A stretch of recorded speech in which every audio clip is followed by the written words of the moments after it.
Assalomu alaykum shirinlarim. Bugun sizlar bilan onam tayyorlagan retsept bo'yicha mazali osh tayyorlashni o'rganamiz. Buning uchun bizga kerak to'g'rab olingan qizil va sariq sabzi, go'sht, piyoz, bolgarskiy va chesnok.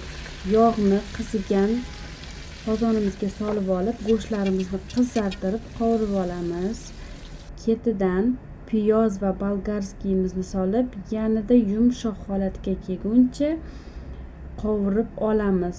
Undan keyin to'g'ralgan sabzilarimizni solib, yaxshilab qovurib olganimizdan keyin ozgina qaynagan suv solib, ezib pishiramiz.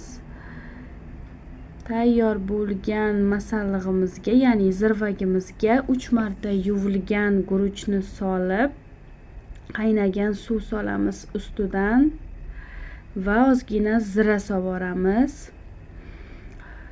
Suvi chesnok ham solamiz. Aytgancha suvlari tortilgunicha yaxshilab qaynatib, bir xil tekislikda qaynatib olganimizdan keyin dimlab qo'yamiz. Dimlashdan oldin ustiga oyim salafan yopib qo'yadilar.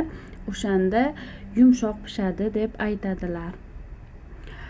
Qarabsizki, juda ham mazali, juda ham yumshoq, go'shtlari xil bo'lib pishgan palovxon to'ra tayyor. Hammaga yoqimli ishtaha tilab qolamiz.